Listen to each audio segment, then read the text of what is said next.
In the world of organized crime, there are two types of people: the ones who are directly in it and those who are indirectly in it.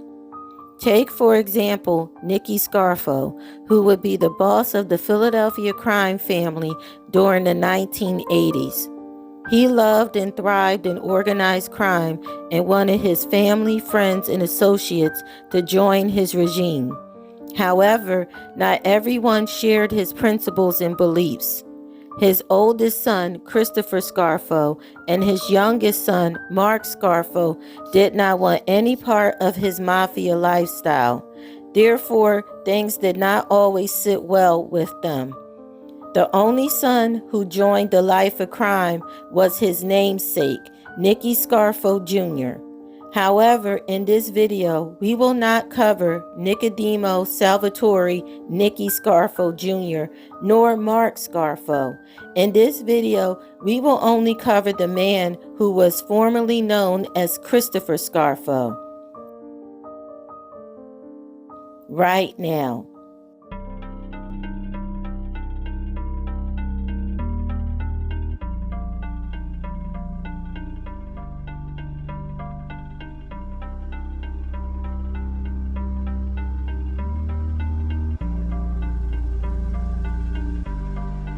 This is the story of Christopher Scarfo.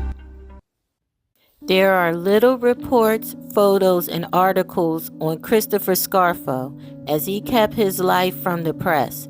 Here is one of the only few photos you can find of Christopher Scarfo with his cousin Phil Leonetti in 1986 at a wedding ceremony.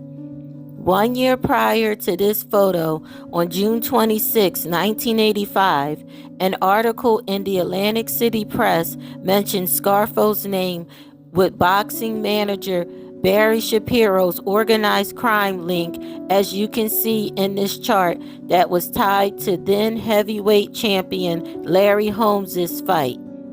Christopher's name is mentioned with many convicted mobsters, such as his father, Nicky Scarfo, Phil Leonetti, Lawrence Larry Marlino, Salvatore Chucky Marlino, Saul Kane, and the late DJ Jerry Blavitt.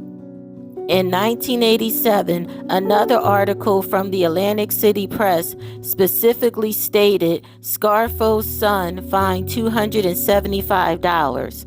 The fine in today's inflation would now be $774.16. Here is a reading of the article explaining why Scarfo was fined.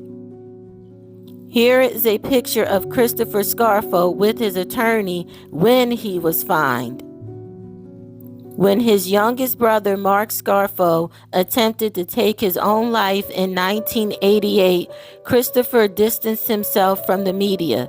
When his other brother, Nicky Scarfo Jr., was shot on Halloween in 1989, the Atlantic City Press stated that he always keeps his distance.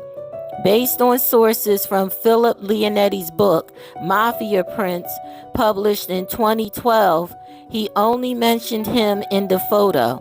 The last article we were able to retrieve about him was from the Atlantic City Weekly called What Happened to the Scarfo Family, written by staff writers Donna Weaver and Brian Iannari on August 4th, 2016.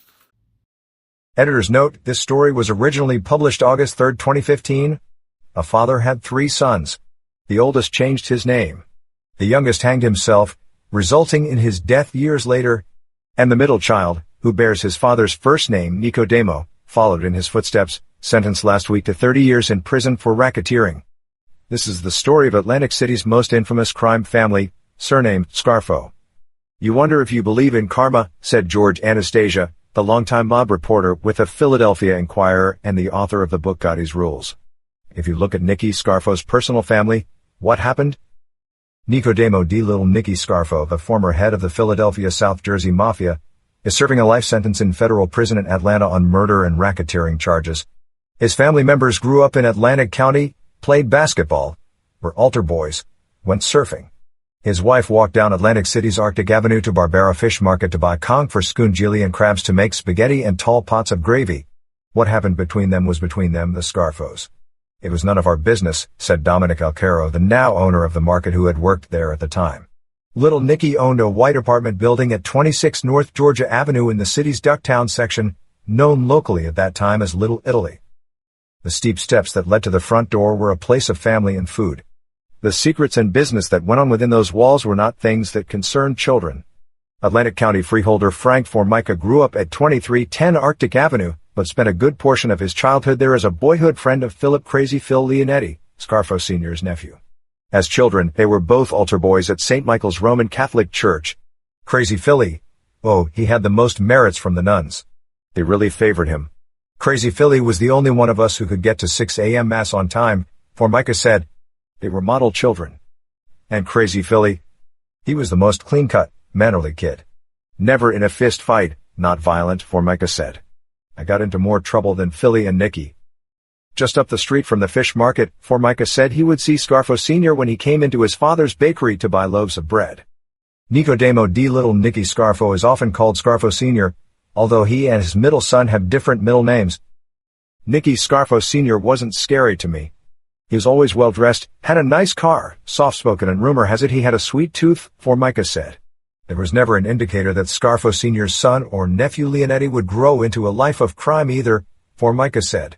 Formica and Leonetti were usually too busy surfing. There was always a hot meal on the table when they walked back from the beach, Formica said. Leonetti now lives under a false identity. He turned informant after receiving a 45-year prison sentence in 1989 and got a reduced sentence. Brigantine police officers Lieutenant Jim Bennett and Ralph Spina have very different memories of the Scarfos and Leonetti from their days at Holy Spirit High School. Everyone knew the Scarfo family was in the mob, but no one really talked about it, the men said. We used to always see them down at the underage club in Summers Point and at Sodas, and then Memories in Margate. They would roll up with their entourage and everyone knew they were there, Bennett said. Yeah, and the Scarfos, they got the girls. They swarmed them. But those were the guys with the cash and the clothes, Spina said. Bennett said it was the Miami Vice era. The youngest of three brothers, Mark Scarfo, and members of his entourage donned pastel and white clothing, slicked back hair and sunglasses. We called Mark Don Johnson.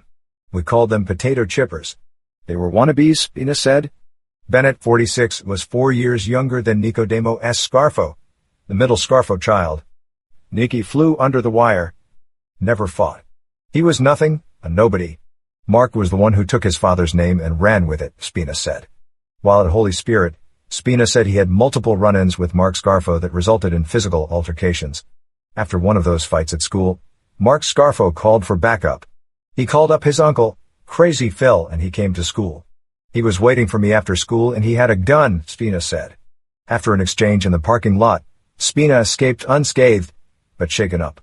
The anger still lingers. If Spina could speak to Mark Scarfo now, he'd tell him to his face, "You're a punk. You're not your father." Your father was crazy and everyone feared him, Spina said. Mark Scarfo hanged himself in 1988 when he was 17 and was in a vegetative state before dying in 2014. Brother Chris Scarfo sought to distance himself from the notoriety of the family name. His brother Nicodemo S. Scarfo, the quiet one, survived an assassination attempt at a South Philadelphia Italian restaurant on Halloween in 1989, age 24. He was sentenced to 30 years in prison last Tuesday for participating in a racketeering conspiracy and related offenses at Irving, Texas-based mortgage company First Plus Financial Group. He had recently lived in a quaint Galloway Township home. Scarfo Jr. wasn't a dumb guy. He could have done other stuff. He was very computer-oriented. He could have done that, Anastasia said. But he was in his father's shadow. Dick Ross, who headed the FBI's organized crime operations here at the time, was there when agents arrested Scarfo at Atlantic City Airport in 1987, the one that put him away for life. His son Nicodemo was on that plane too, making a lot of noise, bad-mouthing us, Ross recalled. I said to Scarfo, "You tell him to behave himself or we'll take him along with us," Ross said. Scarfo yelled, "Nicky, go home." Charged with harassment and disorderly conduct is Christopher Scarfo, 29, son of reputed organized crime chief Nicodemo Little Nicky Scarfo. Christopher Scarfo was charged after he allegedly became belligerent with an Atlantic City Police Department tow truck operator who was in the process of removing Scarfo's car from an illegally parked space, according to Constantini, who heads the Special Litigation Section of the prosecutor's office. The disorderly conduct charge stems from an altercation Scarfo had with the police when they had responded to the scene with the tow truck operator, he said. Also in court today will be Leonetti and Lawrence Morlino. They are charged with defiant trespass for allegedly being in a casino after they have been blacklisted by the Casino Control Commission. State Deputy Attorney General John Sheehy will handle the case for the prosecution. As of now, several reports stated he changed his last name to his wife's name to avoid the stigma which he inherited from his father. As we mentioned before, Mark Scarfo tried to avoid his father's lifestyle and was incapacitated for the rest of his life after a self-deletion attempt. Mark Scarfo passed away on March 18, 2014. Nicky Scarfo Jr. was convicted of multiple felonies and a financial scheme in 2014 and was sentenced to 30 years imprisonment in July 2015. His projected release date is December 2037. Christopher Scarfo has been the only one to avoid a lot of trouble and tragedy that has occurred in his circle. Hopefully his story has been a precautionary tale to those who can be in a similar matter. This is an Infinitely production.